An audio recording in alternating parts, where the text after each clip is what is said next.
এরপর উনি মায়ার দিকে তাকিয়ে বলল, হাই মায়া, তখন তোমরা দরজা বন্ধ করে কি করছিলে বললে না তো? আবির বিড়বিড় করে বলল, এমনিতেই আগুন দাউ দাউ করে জ্বলছে, এখন আর আগুনে ঘি ঢালিস না বাপ। আরমান তাতে দাঁত চেপে গম্ভীর গলায় বলল, আমরা দরজা বন্ধ করে কি করছিলাম না করছিলাম সেটা আমাদের ব্যাপার মিস্টার ড্যানিয়েল। আপনার কথা কাজের কথায় আসুন। কোনো কাজ থাকলে বলুন, না হলে আপনি আসতে পারেন। মিস্টার ড্যানিয়েল অপমানিত বোধ করলেও কিছু বললেন না। নিজেকে সামলে নিলেন। বললেন, হ্যাঁ, কাজ তো ছিল আপনার সাথে। হ্যাঁ, একটা ডিল সাইন করতে চাই, তবে সে এবারও মায়ার বানানো ডিজাইন নেব। আরমান নিলিপ্ত কণ্ঠে উত্তর দিল, আমি এখন আর আপনার সাথে কোনো ডিল সাইন করতে চাই না মিস্টার ড্যানিয়েল, তাই আপনি আসতে পারেন। মিস্টার ড্যানিয়েল প্রচণ্ড অবাক হলেন আরমানের মুখের উপর ডিল নাকচ করতে দেখে। উনি অবাক গলাতে বলেন, আরে কি বলছেন মিস্টার হারমান, আর মজা করছেন আমার সাথে?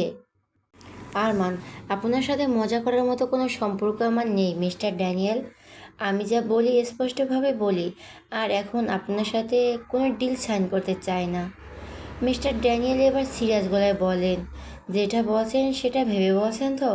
আপনি কিন্তু বড়ে খরিয়াজ হলেন, সেই ডিল আপনার বিজনেসে কতটা প্রফিট এনে দেবে? মায়া তৎক্ষণাৎ বলে উঠল, হ্যাঁ সত্যি তো, এত বড় ডিল আপনি হাতছাড়া করছেন কেন? আমি রাজি, আমি ওনার জন্য ডিজাইন বানাতে। মিস্টার ড্যানিয়েল হেসে বলেন, ইয়েস, হ্যাঁ, এখন মাইয়াও রাজি তাই রাজ করতে। আর তাহলে তো ডিল সাইন করতে আপনার আর কোনো অসুবিধা নেই মিস্টার হারমান। মায়া, হ্যাঁ হ্যাঁ, আপনিও রাজি হয়ে যান মিস্টার হারমান। না সরি সরি মিস্টার আরমান, তাহলে আমিও আমার কাজে ফিরতে পারবো। মায়া যে নিজে থেকে ওকে হারমান বলছে সেটা আমার স্পষ্ট বুঝতে পেরেছে।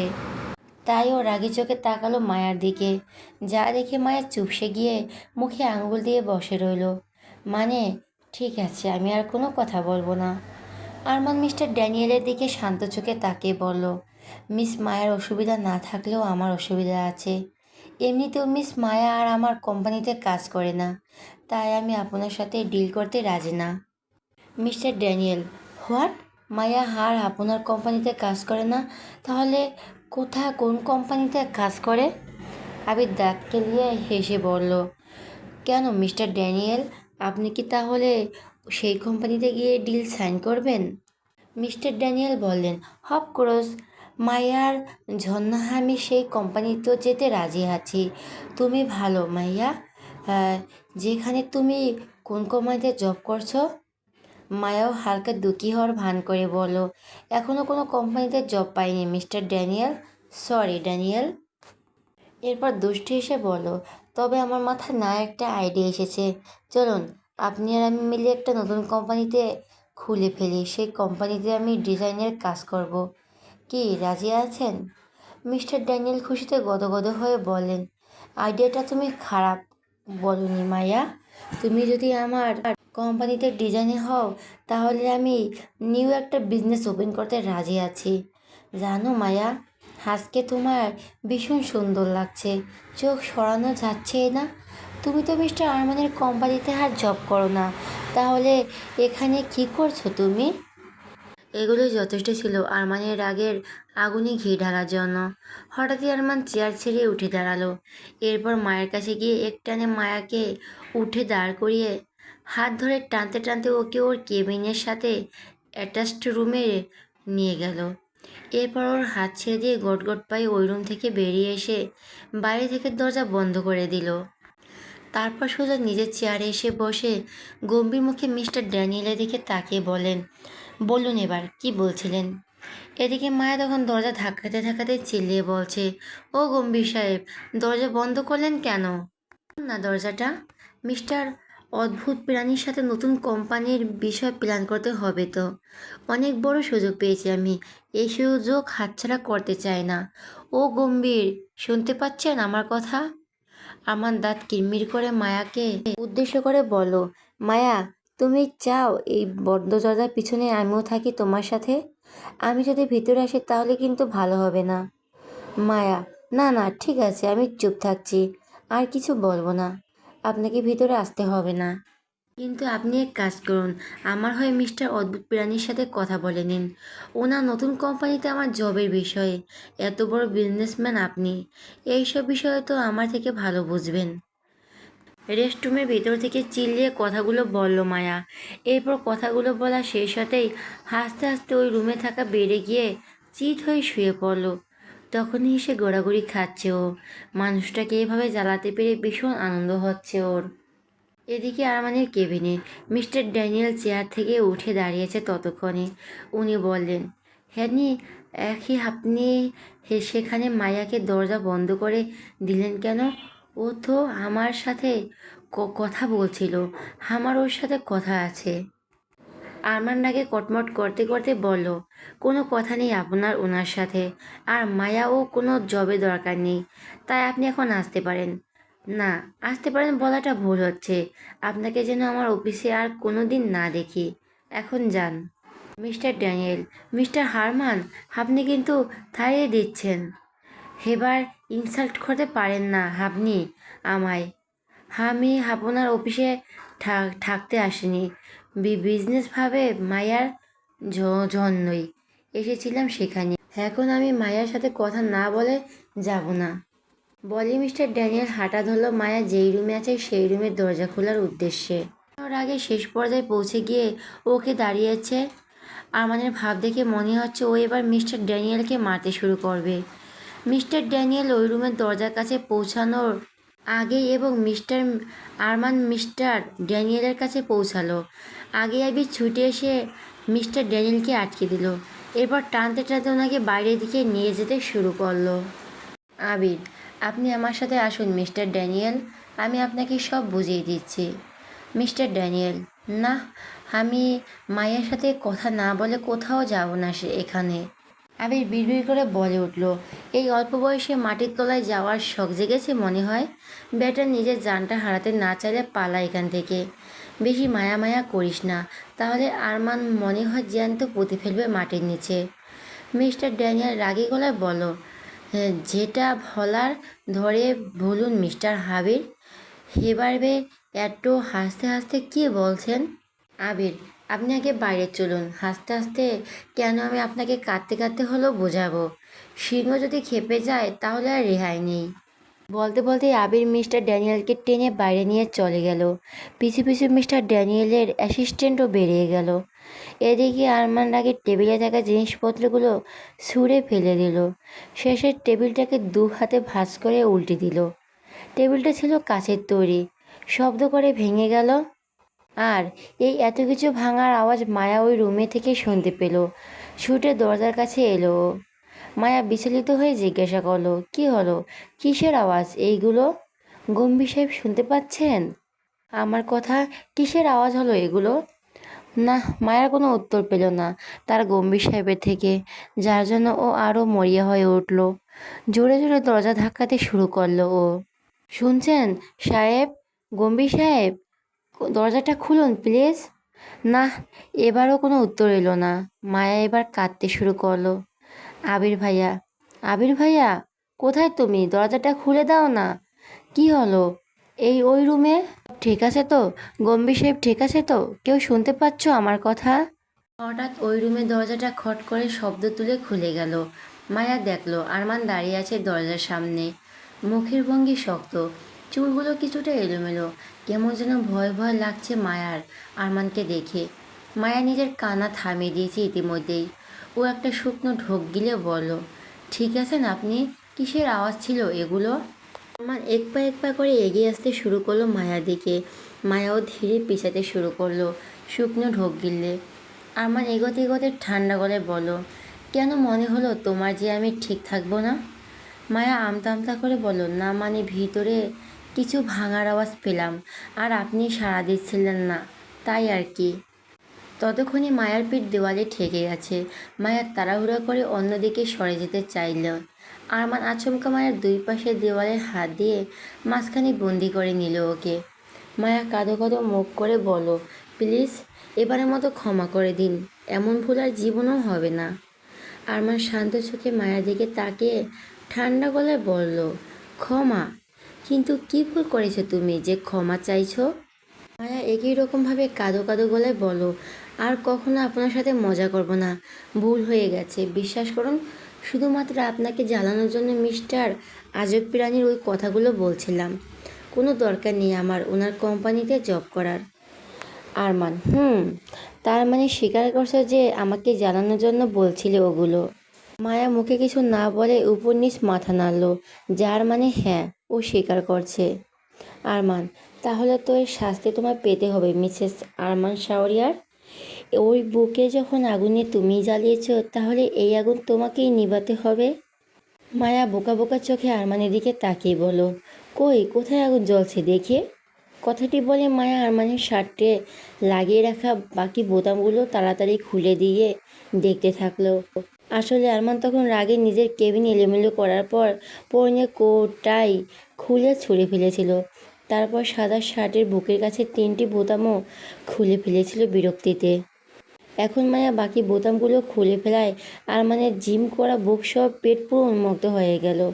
মায়া নিষ্পাপ বাচ্চার মতো ঠোঁট উল্টে বলো, কই, দেখা যাচ্ছে না তো, কোথায় আগুন জ্বলছে? আরমান: ভিতরে জ্বলতে থাকা আগুন বাইরে থেকে দেখা যায় না।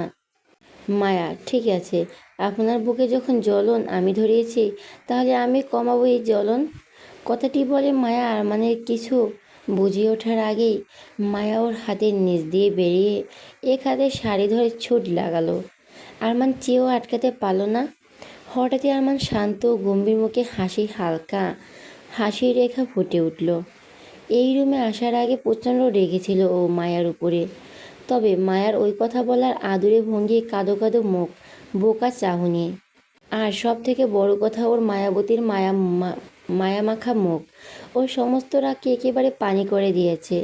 কেন জানি এই মেয়েটার উপর আর রাগই দেখাতে পারে না ও, কঠোর হতে চাইলেও পারে না। আরমান মনে মনে তার মায়াবতীর কথা ভাবতে ভাবতে ওই রুমে থাকা বেডে শুয়ে পড়েছিল। চোখ বন্ধ করে চোখের উপর এক হাত রেখে শুয়েছিল ও। শার্টের বোতাম তখনও খোলা। কিছুক্ষণ পরে আরমান নিজের বুকের বাঁ পাশে ঠিক ওর হার্টের কাছে অতিরিক্ত ঠান্ডা কিছুর অনুভব করে চমকে উঠল। আরমান: উফ, ঠান্ডা! আরমান তাড়াতাড়ি ওর চোখের উপর থেকে হাত সরাতে দেখতে পেল মায়া আরমানের পাশে বেডে বসে আরমানের বুকে বরফ ঘষছে। আরমান: আরে, এটা কি করছো তুমি? বরফ কেন ঘষছো বুকে? ঠান্ডা লাগছে তো। মায়া দাঁত বের করে দিয়ে হাসিয়ে বলল, আপনি তো বলেন আপনার বুকে আগুন জ্বলছে, জ্বলন ধরিয়েছি আমি, তাই বরফ দিয়ে জ্বলন কমানোর চেষ্টা করছি। এখন আরাম লাগছে তো আপনার? আরমান থতমত খেয়ে গেল যেন। মায়া তখন বাটি থেকে একটা বরফ নিয়ে চুষতে শুরু করলো। ওর চোখে মুখে খেলা করছে দুষ্টুমি। শান্ত গলায় বলো, কিন্তু এভাবে তো ভিতরে জ্বলন কমবে না মায়াবতী। মায়ের চোখ ছোট ছোট করে জিজ্ঞাসা করলো, তাহলে কিভাবে কমবে? আরমান এক ঝটকায় মায়াকে বেড়ে ফেলে নিজে ওর উপরে চলে এলো। তবে খুব একটা শরীরের ভর মায়ের উপর দিল না। বিছানায় মায়ার দুহাত দিয়ে দুপাশে আরমানের হাতে বন্দি। মায়া কি হচ্ছে ওর সাথে বুঝে উঠতে কিছুটা সময় লেগে গেল। ও খিলখিল করে হাসছে আর বলছে, গম্ভীর সাহেব, আরে থামুন থামুন প্লিজ। না, কোনো থামাথামির নাম নেই আরমানের, বরফ দিয়ে সুড়সুড়ি দিয়েই চলছে। আরে থামুন প্লিজ, আমি আর সহ্য করতে পারছি না। মায়াকে বরফ দিয়ে সুড়সুড়ি দেওয়ার ফলে হাসছে আর কথাগুলো বলছে। আরমান মুখ উঠিয়ে নিয়ে মায়ার গলা থেকে। ইতিমধ্যে বরফ অনেকটা গলে গেছে। আরমান বাকিটা নিজের মুখে পুরে নিল। বরফটা খেতে খেতে বলল, এখন বলো, আমার সত্যি রাজি কি না? বললাম তো আমি পারবো না ওটা, অন্য কিছু বলুন। আরমান: না, এটাই করতে হবে। মায়া: পারবো না। আরমান: ঠিক আছে, এতক্ষণে গলা দিচ্ছিলাম, এবার? কথাটি শেষ না করেই আরমান মায়ের পেটের দিকে তাকালো। মায়াও আরমানের দৃষ্টি অনুসরণ করে তাকালো। এরপর আরমান আবারও বাটি থেকে বরফ তুলে নিতে মাথা নোয়ালো। মায়া তৎক্ষণাৎ চিৎকার করে উঠল, না, আমি আমি আমি রাজি। আরমান থেমে গেল এবং বাঁকা হাসি দিয়ে দিল। আরমানের শার্টের বোতামগুলো তখনও খোলা ছিল। আরমান: ওকে, শুরু করো। মায়া কাঁদো কাঁদো মুখ করে বলল, প্লিজ 50 বার নয়, কিছুটা কমিয়ে আনুন। আরমান: ঠিক আছে, 40 বার। এটা অনেক বেশি হয়ে যাচ্ছে, প্লিজ আরও কমান। আরমান চোখ রাঙিয়ে বলল, তুমি শুরু করবে নাকি আমি শুরু করব? না, করছি তো। বলি মায়া একটি শুকনো ঢোক গেল। এরপর বলো, হাত দুটো তো ছাড়ুন, এভাবে অসুবিধা হবে তো। আরমান, কোনো অসুবিধা হবে না বলে আর নিজের বুক বাপাসটা ঠিক মায়ের মুখের কাছে ধরলো। আরমান ফ্রেশ হয়ে ল্যাপটপে নিজের কাজ করছে। কেবিন পরিষ্কার করা হয়েছে, একটা অন্য ডেস্ক টেবিলের ব্যবস্থা করা হয়েছে। সামনে আর একটা কম্পিউটার স্ক্রিনে ভেসে উঠেছে সিসিটিভি ক্যামেরা ফুটেজ। কাজের মাঝে বারবার করে সেই দিকে একবার চোখ বুলিয়ে নিচ্ছে আরমান, কারণ এই সিসিটিভি ফুটেজে মায়াকে দেখা যাচ্ছে। সেই থেকে আর একবারও কেবিনে আসেনি মায়া, পুরো অফিসে ঘুরে ঘুরে দেখছে। তার সাথ দিচ্ছে তানিশা। তানিশা আগে মায়ের সহকারী ছিল। আরমান তাকে কল করে বলে দিয়েছে যেন মায়ের খেয়াল রাখে, কিন্তু তবুও মায়াকে একা ছাড়তে মন সায় দেয় না। তাই মায়া যেখানে যেখানে যাচ্ছে সিসিটিভি ফুটেজ সেই ফুটেজ বের করে নজর রাখছে ও। ওদিকে মায়া পুরো অফিসের সকল স্টাফদের সাথে আগের মতোই মিশে গিয়েছে। আগের থেকে আরও ভালোভাবে মিশে গেছে। সবার সাথে হেসে হেসে কথা বলছে, মাঝে মাঝে আলাপ চারদিকে তাকিয়ে গভীরভাবে দেখছে সব কিছু। মাথা দুই পাশে হাত দিচ্ছে, যেন আগের সব কিছু মনে করার চেষ্টা করছে ও। নিজের ক্যাবিনে ঢুকেও বেশ কিছুক্ষণ বসে থাকলো ও, অসহায় হয়ে চারদিক দেখছিল। আরমান এইসব দেখে একটা দীর্ঘশ্বাস ছাড়লো, বুকের ভেতরটা মুচড়ে উঠল। এরপর মায়াকে কিছুক্ষণ মায়ের মতো করে ছেড়ে দিয়ে সময় কাটাতে দিল। বিকেলের দিকে আরমান মায়াকে নিয়ে অফিস থেকে বেরিয়ে গেল গাড়িতে। মায়া, কোথায় যাচ্ছি আমরা? আমার মনে হচ্ছে এটা তো বাড়ি যাওয়ার রাস্তা নয়। আসার সময় তো অন্য রাস্তা দিয়ে এসেছিলাম। আরমান, বাড়ি যাচ্ছেন এখন, তোমার জন্য একটা সারপ্রাইজ আছে। মায়া ভুরু কুঁচকে বলল, কি সারপ্রাইজ? আরমান, কি সারপ্রাইজ সেটা বলা দিলে তো সারপ্রাইজ থাকে না পাগলি, তাই চুপচাপ বসে থাকো। মায়া, আমি পাগলি না, আপনি পাগল। আরমান, আচ্ছা ঠিক আছে, আমি মানলাম আমি পাগল। মায়া বিরক্ত হয়ে বলো, এত তাড়াতাড়ি কেন মেনে নিলেন? আরমান, তো মানব না তো কী করবো শুনি, বউ বলেছে বলে কথা। মায়া বিরক্ত গলাতেই বলো, না মেনে নিয়ে একটু ঝগড়া করলে কী ক্ষতি হতো শুনি, ধ্যাত ভালো লাগে না। মুখ ফিরিয়ে বসে রইল মায়া। আরমান মায়ের মুখের মুখভঙ্গি ও কথা শুনে হেসে ফেলল। আরমান মায়ার ফুলানো গাল টেনে দিয়ে বলল, জানো মায়াবতী, তুমি না আগে থেকে অনেক আদুরে দুষ্টু হয়ে গিয়েছ। মায়া, হয়েছি তো হয়েছি, তাতে আপনার কি? আরমান কাজ ঝাঁকি বলো, আমার আবার কি, কিছুই না। বলি আরমান ড্রাইভিংয়ে মন দিল। মায়া বিরক্ত হয়ে বসে রইল। এখন ওর প্রচণ্ড জানতে ইচ্ছে করছে যে ওরা এখন কোথায় যাচ্ছে, কি সারপ্রাইজ দেবে আরমান ওকে। কিন্তু ও জানে না, আরমান যখন একবার আরমান যখন একবার বলেছে এখন বলবে না, তার মানে হাজার চেষ্টা করলেও আর ওর মুখ থেকে বের করানো যাবে না। এই কিছুক্ষণ হলো অফিস থেকে বাড়ি ফিরছে আয়ান। যদিও অন্যদিনে তো তাড়াতাড়ি ফেরে না, তবে আরমান মায়াকে নিয়ে বেরিয়ে যাওয়ার পর ও আর আবির চলে এসেছে। মাত্র শাওয়ার নিয়ে মাথায় ভেজা চুলগুলো একটা তোয়ালে দিয়ে মুছতে মুছতে বের হচ্ছে ওয়াশরুম থেকে। পরনে একটা ট্রাউজার আর টি শার্ট। ঠিক তখনই ধরাম করে আওয়াজ তুলে ওর ঘরের দরজাটা খুলে গেল। আয়ান ভুরু কুঁচকে তাকালো সেই দিকে। মাইশা অগ্নিমূর্তির রূপ ধারণ করে গটগট পায়ে প্রবেশ করলো রুমে। মাইশা সোজা আয়নার কাছে এসে ওর টি শার্টের গলার কাজটা দুই হাতে মুঠো করে ধরে রাগী গলায় চিৎকার করে বলল, কেন করছেন এমন? কি ক্ষতি করেছি আপনার? আয়ন শান্ত ভঙ্গিতে মাইশার দিকে তাকিয়ে বলল, টি শার্ট ছাড়ো। মাইশা রাগে দুপুর টি শার্ট ধরে ঝাঁকিয়ে উঠল, ছাড়বো না, ছাড়বো না আমি, আগে বলুন কেন করছেন এমন, কেন কেন? আয়ন শান্ত ও গম্ভীর গলায়, কি করেছি আমি? আশা, কেন জানেন না বুঝি? নাটক করছেন, নাটক করছেন আমার সাথে? আয়ন তাচ্ছিল্য হিসেবে বলো, নাটক? সেটা তো তুমি ভালো পারো, তাই এত চাকরির জন্য দৌড়াদৌড়ি না করে কোনো প্রোডাকশন হাউস জয়েন করলেই তো পারো। চাইলে আমায় বলতে পারো, আমার চেনা জানা ভালো ভালো অনেক প্রোডাকশন হাউস আছে, যোগাযোগ করিয়ে দেব।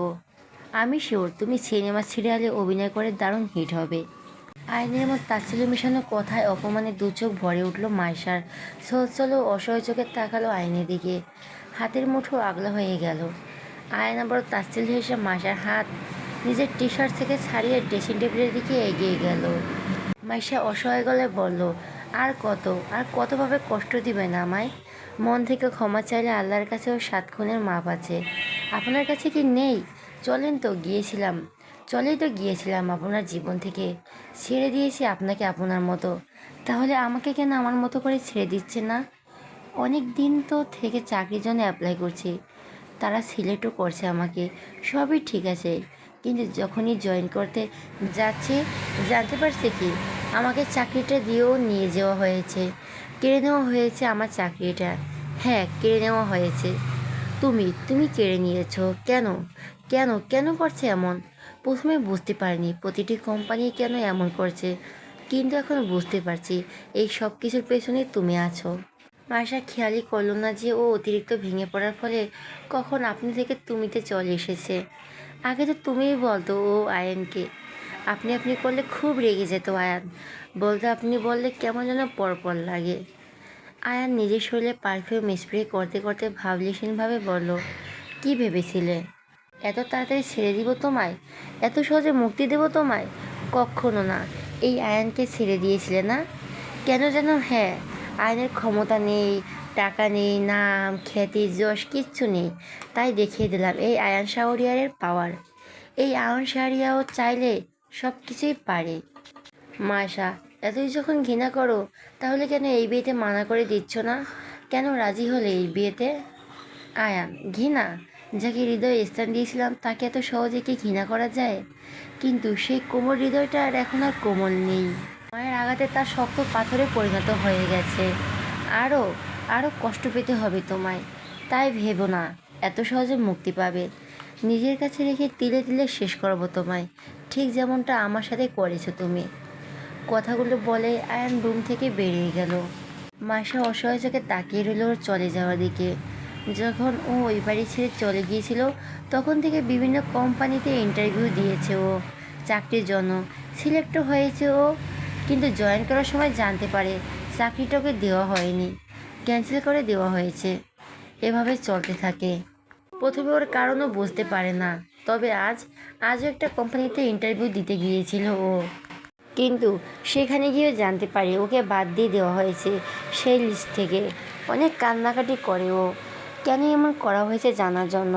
চাকরি চাই না, শুধু কারণটা জানতে চাই।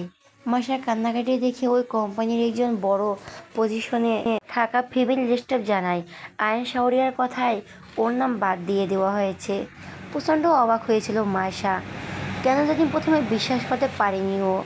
এরপর অপেক্ষা করেছিল আয়নের বাড়ি ফিরে আসার, আর এখন আয়নের কথায় সব কিছু স্পষ্ট হয়ে গেল। বিধ্বস্ত চেহারা এলোমেলো পায়ে নিজের ঘরে প্রবেশ করলো মায়েশা। প্রচণ্ড কষ্ট হচ্ছে ওর, আর সহ্য করতে পারছে না আয়নের এত অবহেলা। মাঝে মাঝে ইচ্ছে করে এই দুনিয়ার মায়া ত্যাগ করতে, কিন্তু বাবা মায়ের মুখের দিকে তাকিয়ে পারে না। ও না থাকলে ওর বাবা মাকে দেখার মতো এই দুনিয়াতে তো আর কেউ নেই। মায়েশা বেডে বসেছিল, হঠাৎই ওর চোখ গেল বেড সাইড টেবিলে। সেখানে একটা খাম রাখা। ভুরকুচকে তাকালো মায়েশা সেই দিকে। এটা কে রাখলো এখানে? রুম থেকে বেরানোর আগে তো ছিল না এটা। মায়েশা কৌতূহলবশত হাতে তুলে নিল খামটা, কি মনে করে খুললো। ভিতরে থাকা কাগজটা দেখে কিছুটা অবাক হলো ও। এটা একটা চাকরির জয়েনিং লেটার, যেটা ওর জন্য পাঠানো হয়েছে। ওর যেদিকে ইচ্ছে সেদিকে জয়েন করতে পারে। অবাক হওয়ার কারণ, কোম্পানির নামের জায়গায় বড় বড় করে লেখা শাওরিয়ার ইন্ডাস্ট্রি অ্যান্ড ফ্যাশন হাউস। বেশ কিছুক্ষণ পর আরমান গাড়ি থামালো। মায়া জানালা দিয়ে তাকিয়ে বোঝার চেষ্টা করছে ওরা ঠিক কোথায় এসেছে। ছোট বড় বেশ কিছু বাড়ি, আবাসিক এলাকা। আরমান গাড়ি থেকে নেমে মায়ার দিকে দরজাটা খুলে দিল। মায়া চারদিক অবাক চোখে দেখছে গাড়িতে বসে থেকেই। আরমান, কি হলো, কি ভাবছো? নেমে এসো। মায়ার হঠাৎ অদ্ভুত শান্ত হয়ে গেছে। আরমানের বাড়ানো হাতটি ধরে ধীরে ধীরে গাড়ি থেকে নামলো। এরপর আরমান মায়ের হাত শক্ত করে ধরে নিয়ে এগোলো এক অচেনা বাড়ির দিকে। মায়া চারপাশে তাকিয়ে তাকিয়ে দেখছিল সব কিছু যেন আগেও দেখেছে। চেনা চেনা লাগছে ভীষণভাবে। বাড়িটা অনেক পুরনো, তবুও বোঝা যায় অচিরে নষ্ট হয়ে যাওয়া অংশগুলো হয়তো কিছুদিন হলো নতুন করে মেরামত করা হয়েছে। ভিতরে যেতেই একজন মধ্যবয়স্ক মহিলা বেরিয়ে এলো ভিতর থেকে। আমাকে উদ্দেশ্য করে বলল, এই অসময়ে এলে যে? কোনো দরকার ছিল স্যার? আরমান, না আন্টি, এমনিতেই এলাম। ও মায়া, আমার ওয়াইফ আর এই বাড়ির মালকিন। এই বাড়ির মালকিন কথাটা শুনে মায়া ফ্যাল ফ্যাল চোখে চাইলো আরমানের দিকে। কাঁপা কাঁপা গলায় বলল, মায়া, এটা আমার বাড়ি? আমার পাপার বাড়ি? আরমান মুখে কিছু না বলে মাথা নাড়িয়ে হ্যাঁ বোঝালো। মায়া চোখ বন্ধ করে নিল এবং সাথে সাথে মায়ার চোখ থেকে 2 ফোঁটা পানি গড়িয়ে পড়ল।